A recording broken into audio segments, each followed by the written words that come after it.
In Lagos, some secrets are heavier than traffic on Third Mainland Bridge.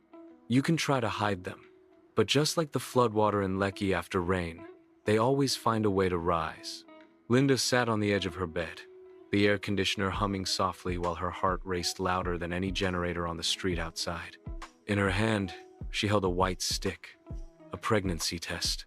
Two red lines stared back at her, bold and unforgiving. Her palms were sweaty. She dropped the stick on the bed as if it had burned her fingers. For a moment, she couldn't breathe. The room suddenly felt too small, the walls pressing in. She had been living her dream Lagos life, soft life, coded enjoyment. Pictures on Instagram showed her sipping cocktails at Sky Lounge, shopping bags from luxury stores, hair laid, nails done. Everyone envied her relationship with Osamuyi, the handsome tech entrepreneur who drove a black G-Wagon and never complained about paying for her comfort. But behind that perfect life was a truth she wished she could delete, like a WhatsApp message. It happened on one rainy night. Osamuyi was away in Dubai on a business trip, and she had called Michael, the delivery guy who once helped her when her car broke down in Yaba. Michael wasn't rich.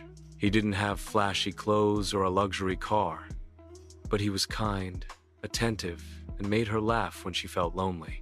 That night, loneliness had turned into something more. Now, weeks later, this was the receipt of that one mistake. 2 red lines. She grabbed her phone and opened WhatsApp. Michael's last message was still there. "Linda, you forgot your cracked phone with me. When will you come pick it?" He had sent it 2 days ago. She didn't reply. She couldn't. Her finger hovered over the chat. Should she tell him? No, that would destroy everything. She quickly deleted the thread, like erasing a dangerous footprint.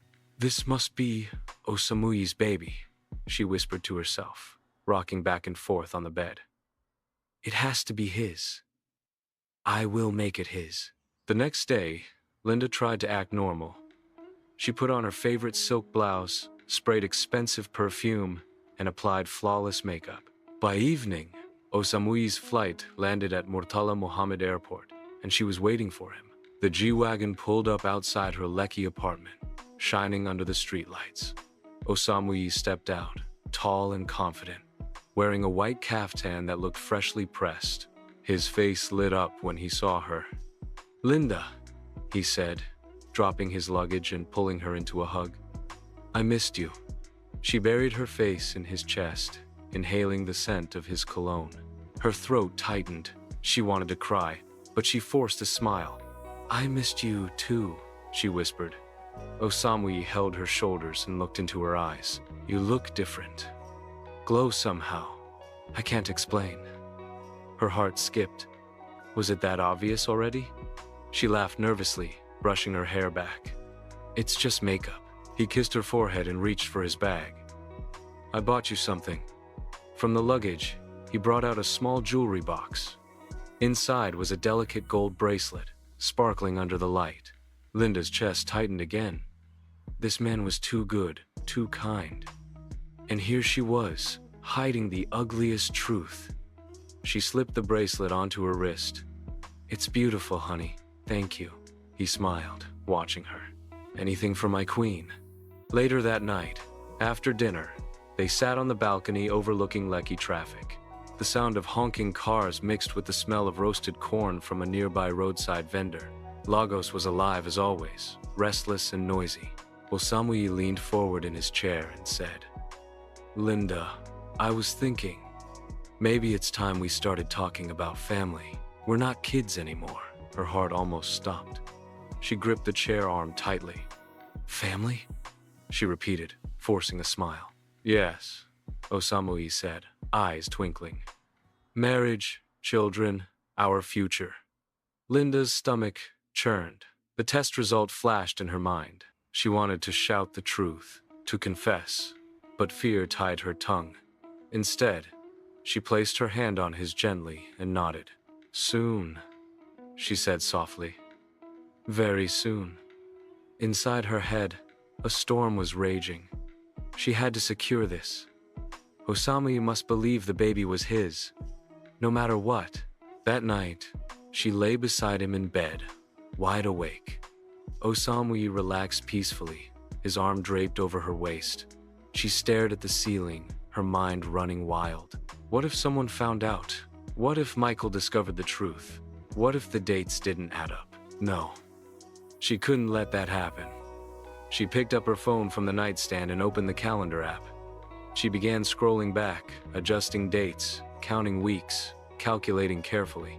If she changed her last period date by just a little, the timeline could look believable. Yes, that was the plan. She would change the story, forge the numbers, and present the pregnancy as Osamuyi's. She turned her head to look at him, asleep and peaceful. He trusted her completely. A guilty tear slid down her cheek. "Forgive me," she whispered, "but this has to be your baby. It must be." She then forced herself to sleep, but deep in her heart, she knew Lagos had a way of exposing lies. The question was not if the truth would come out, but when. In Lagos, numbers don't lie. It's people that bend them. But the truth? The truth always waits like LASMA officers at the corner, patient, watching, and ready to stop you. Linda woke up the next morning before Osamuyi. She slipped quietly out of bed, her phone clutched in her hand. She had been calculating all night, trying to adjust her story. Dates. That was her lifeline. If she could make the timeline of her pregnancy match Osamuyi's presence, then she could survive this. She opened her period tracking app and edited the records, backdating her last menstrual period by 3 weeks. She screenshot the calendar and saved it. Then she called a small diagnostic center she knew in Surulere. A friend had told her they sometimes printed results for clients who wanted adjustments. Her voice trembled as she spoke into the phone. "Yes, I need a scan printout. But I wanted to say I'm 7 weeks pregnant, not 5. The receptionist paused, then lowered her voice. "Madam, you know that's not correct." "I'll pay extra," Linda cut in quickly. "Cash, no transfer." There was a silence. Then a reluctant sigh. "Come by this evening." Linda hung up and exhaled deeply. That would buy her time. That would secure the lie. Later in the day, Osamuyi drove her to brunch at a quiet spot in Ikoyi.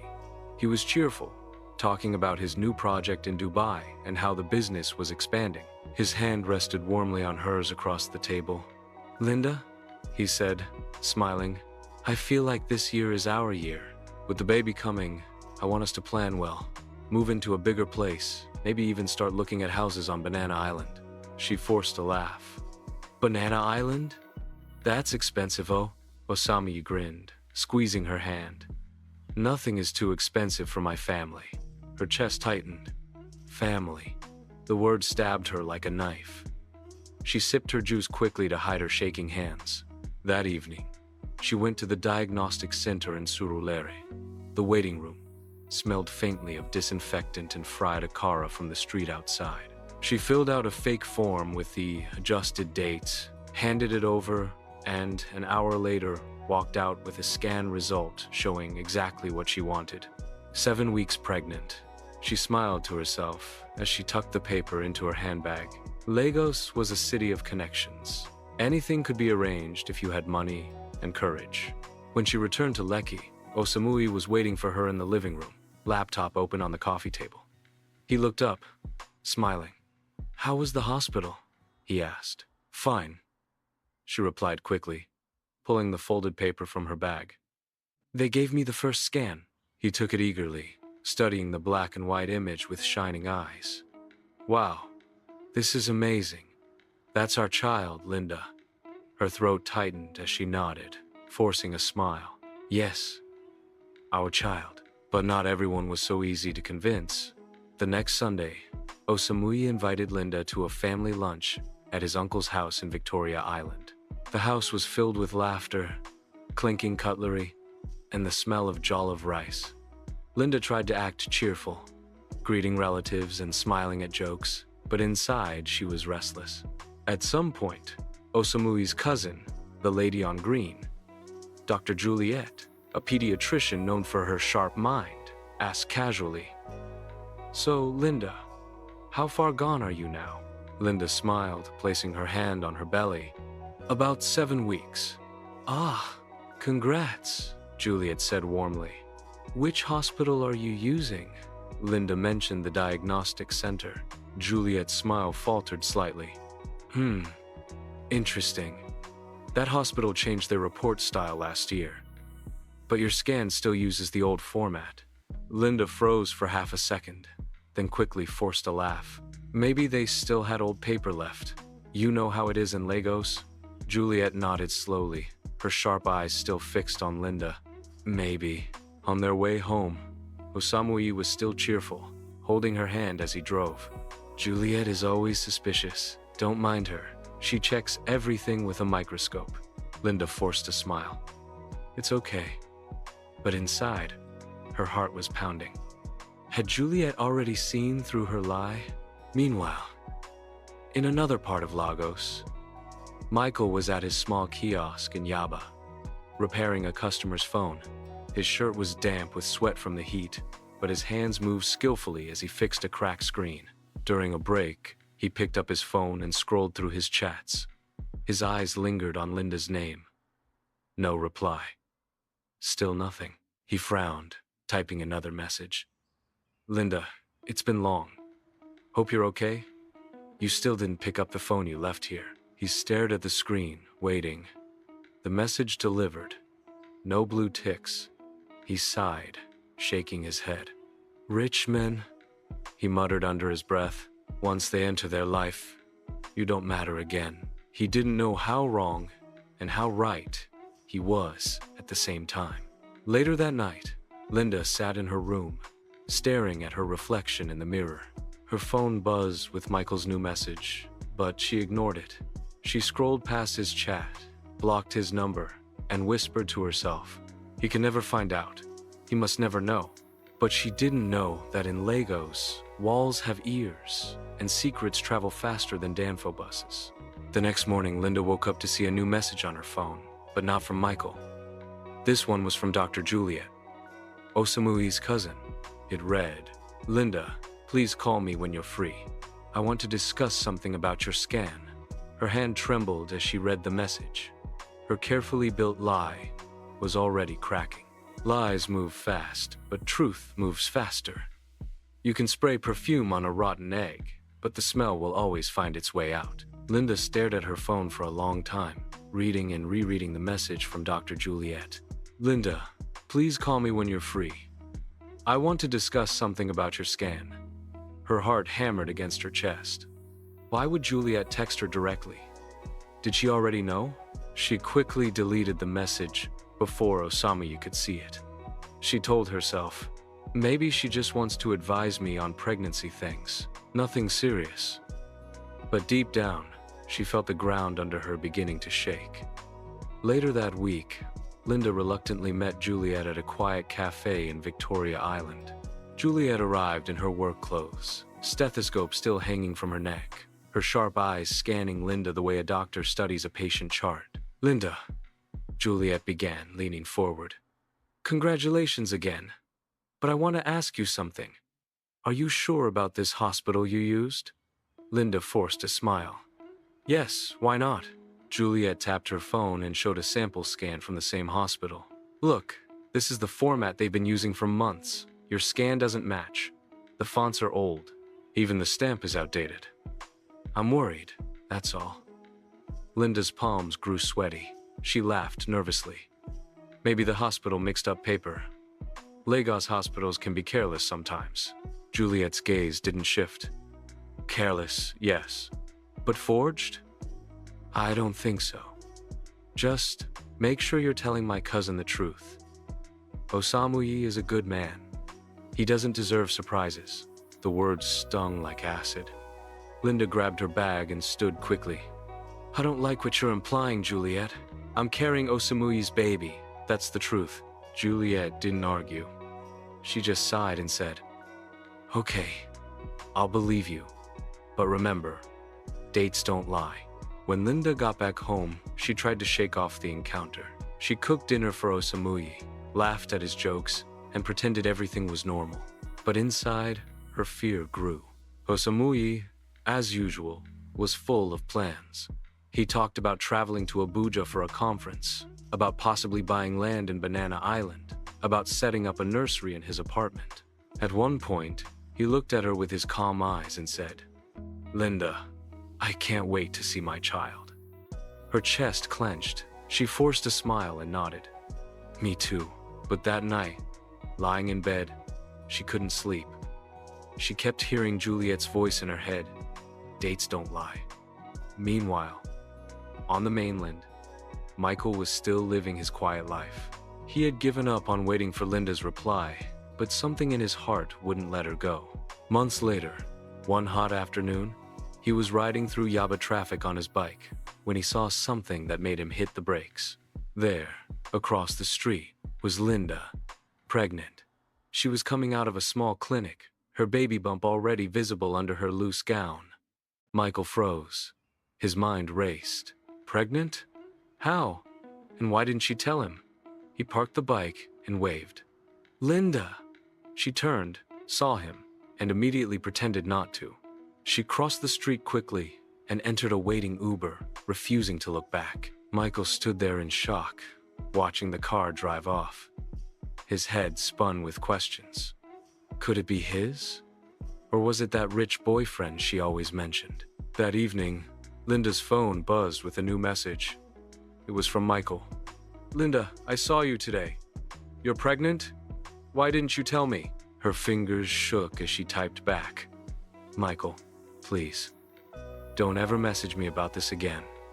It's not yours." But as she pressed send, guilt knifed through her. She knew she was lying. Days later, Linda attended another antenatal visit. The clinic was crowded, women fanning themselves as nurses shouted names. She tried to keep a low profile, hiding behind her sunglasses, but fate was not on her side. As she walked to the nurse's table, Michael appeared in the waiting area, holding a small carton of medicine he had come to deliver for someone. Their eyes met. His widened in shock. The nurse, unaware of the tension, looked at Linda's file and asked loudly, "Madam, you didn't bring your husband again today?" The room went quiet for a second. Michael was shocked. He stared at her, betrayal written all over his face. Linda stammered, My husband is busy. He couldn't make it." She avoided Michael's burning eyes and hurried out of the clinic. Michael stood rooted, his chest tight. His instincts screamed that something wasn't right. That night, he couldn't sleep. He replayed everything. The night they spent together, her sudden silence, and now, her obvious pregnancy. His heart pounded. "Is it possible?" he whispered to himself. "Could that child be mine?" Back on the island, Osamuyi was beginning to notice cracks. He still showered Linda with love and gifts, but sometimes he asked small questions. "Wait, remind me again," he said one night, sipping water. "When exactly did you say your last period was?" Linda's throat went dry. She repeated the fake date she had memorized. Osamuyi nodded slowly, his eyes thoughtful. "Strange, because I was in Dubai around that time. But maybe I'm mixing dates." He chuckled lightly and kissed her forehead. Linda laughed nervously, but inside, panic roared. If he started calculating, everything would collapse. 2 days later, while Linda was folding laundry, Osamuyi walked into the room. His expression was calm, but his voice was steady and serious. "Linda," he said, locking eyes with her.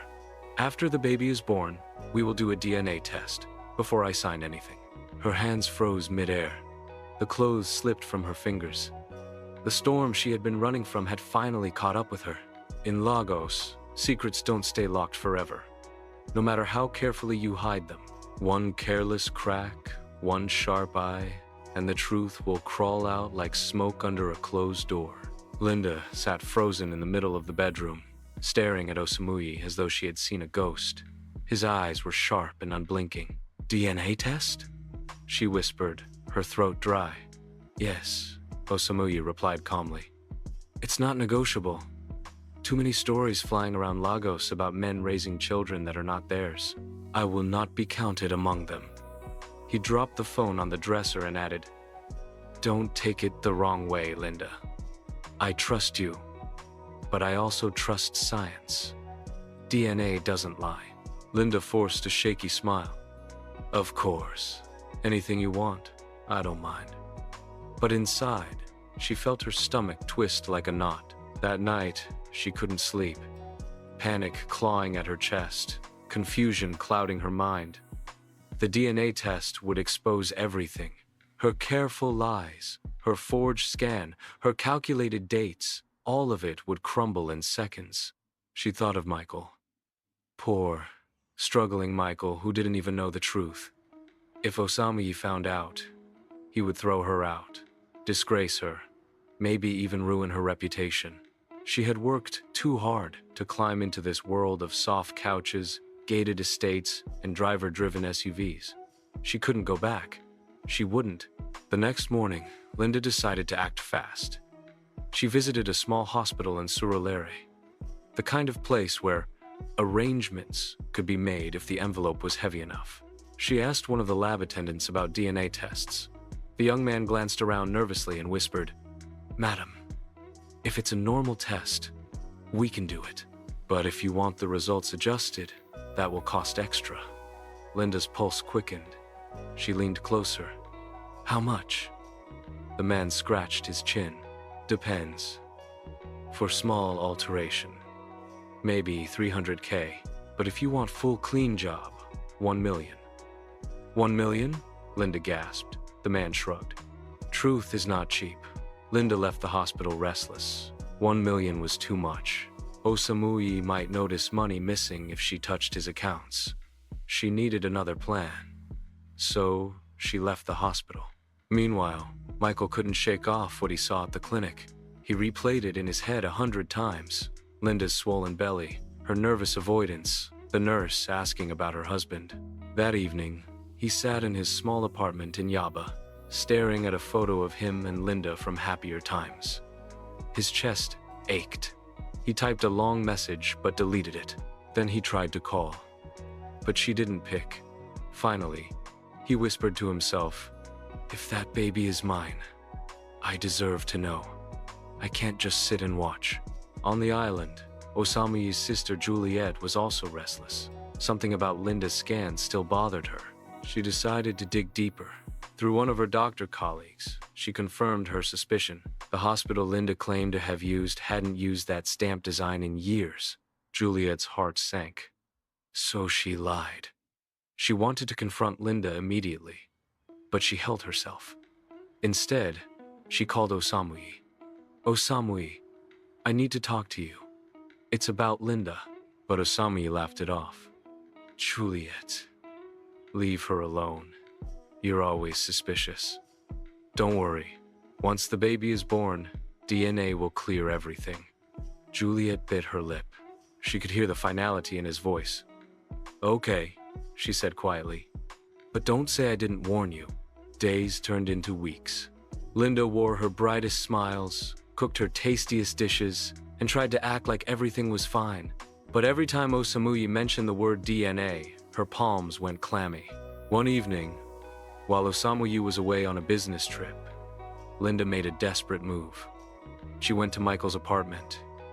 He opened the door, shocked to see her standing there with her big belly. "Linda? You came?" His voice trembled with a mix of anger and longing. She stepped inside, avoiding his eyes. "Michael, we need to talk." He closed the door slowly.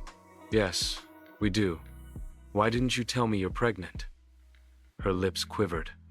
"Because it's not yours." But Michael didn't buy it. His eyes softened. "Linda, you know me. Stop lying. The timing, everything matches. Is it mine?" She turned away, tears burning her eyes. "Michael, please, don't complicate things. My life is already hard enough." Michael moved closer. "So, I'm right. It's mine." Linda said nothing. Her silence was louder than words. The next morning, Michael made a decision. He couldn't stay quiet anymore. He found Osamuyi's office address online and showed up unannounced. The receptionist tried to stop him, but Osamuyi happened to walk into the lobby at that moment. He frowned. Who are you? Michael stood tall, his voice steady despite the fear in his chest. My name is Michael. I need to talk to you. It's about Linda and the baby. The lobby went silent. Osamuyi's eyes narrowed. What about my fiancée and my child? He asked. Michael swallowed hard. Sir, I think that child might be mine. The words dropped like thunder. Staff in the lobby turned to look. Follow me, Osamuyi said coldly, leading Michael into his office. Osamuyi's face darkened. Linda's carefully built world was seconds away from shattering. And this time, there was no hiding. You can polish a lie until it shines like gold. But when the light of truth finally hits it, that shine will fade, and all that's left is shame. Inside Osamuyi's sleek Lekki office, the air was heavy. Michael stood across from Osamuyi, shoulders squared but nervous, his palms sweaty. Osamuyi leaned back in his leather chair, eyes cold and piercing. Say that again, Osamuyi demanded. Michael swallowed hard. The child Linda is carrying, it might be mine. The words rang in the room like a slap. Osamuyi's hands tightened into fists on the desk. For a moment, he said nothing, just stared at Michael as though trying to burn holes through him. Finally, Osamuyi spoke slowly. Do you realize what you're saying? Do you know the gravity of this accusation? Yes, sir, Michael replied firmly, though his voice wavered. I wouldn't be here if I wasn't sure. Linda arrived at the office later that afternoon, unsuspecting. She wore a flowing maternity gown, her face glowing with the confidence of someone who thought she still had everything under control. The receptionist looked uneasy as she directed her to Osamuyi's office. When she opened the door, her smile froze. There was Michael, sitting opposite Osamuyi. The look on both men's faces told her instantly that something had gone horribly wrong. Linda, Osamuyi said, his voice sharp like broken glass. Close the door. She obeyed slowly, her knees trembling. Osamuyi leaned forward. Your friend here claims this baby is his. Should I believe him? Linda's heart raced. She glanced at Michael, pleading with her eyes for him to stay quiet. But Michael looked back with pain and determination. Osamuyi, don't listen to him, she said quickly. He's just bitter because I moved on. He's trying to scatter what we have. But Osamuyi slammed his hand on the desk. Enough lies. This ends today. We're going for a DNA test. Now, before the baby even arrives, we will do a prenatal DNA test. No more stories. Linda's mouth went dry. She stammered. Osamuyi, please. Is that necessary? Don't you trust me? Trust? Osamuyi barked. Trust died the moment doubt entered this room. We're doing this. If you resist, I'll know the truth already. For the first time, Linda realized she had no escape. Tears welled in her eyes. She turned to Michael. Why are you doing this to me? Why now? Michael's voice cracked. Because I can't watch another man claim what's mine. If that child is mine, I have a right to know. And if it's not, then fine. I'll walk away forever. But I won't live in silence. 2 days later, they went to a reputable hospital in Victoria Island for the test. Osamuyi insisted on handling all payments directly to avoid any tricks. The doctor explained the process, and Linda sat trembling as samples were taken. The waiting period was torture. Linda barely ate, barely slept. Every time Osamuyi looked at her, she felt naked, exposed. Michael, on the other hand, spent his nights pacing his tiny room in Yaba, whispering prayers. He didn't crave Osamuyi's wealth or power. He just wanted the truth. Finally, the results came in. Osamuyi insisted they open it together, in the doctor's office, with no one absent. The doctor slid the sealed envelope across the table. Osamuyi opened it slowly, his eyes scanning the paper. His face darkened, then tightened into a mask of fury. He handed the paper to Linda.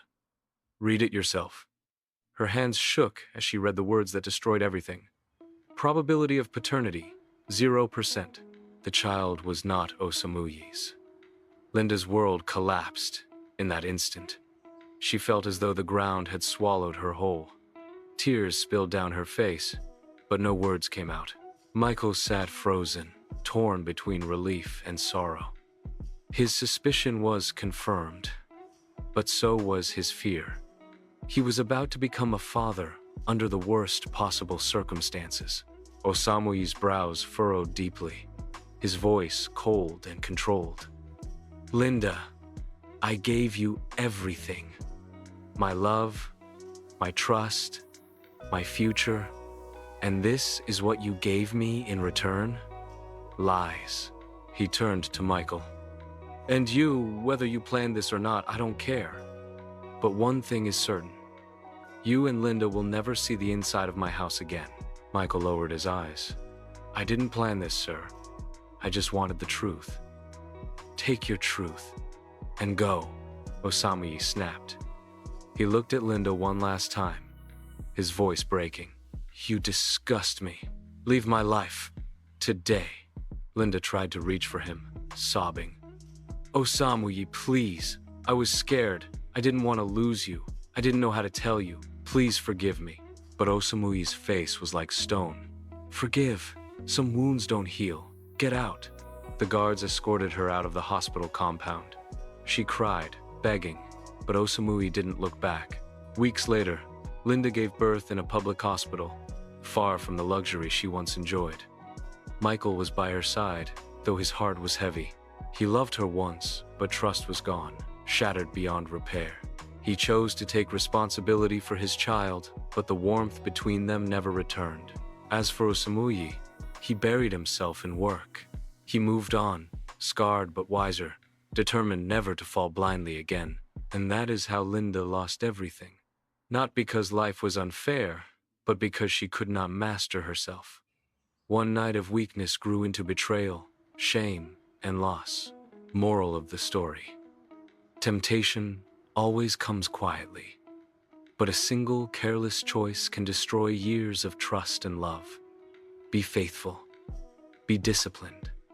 Money may bring comfort, but it cannot buy peace. Lust may promise pleasure, but it leaves scars.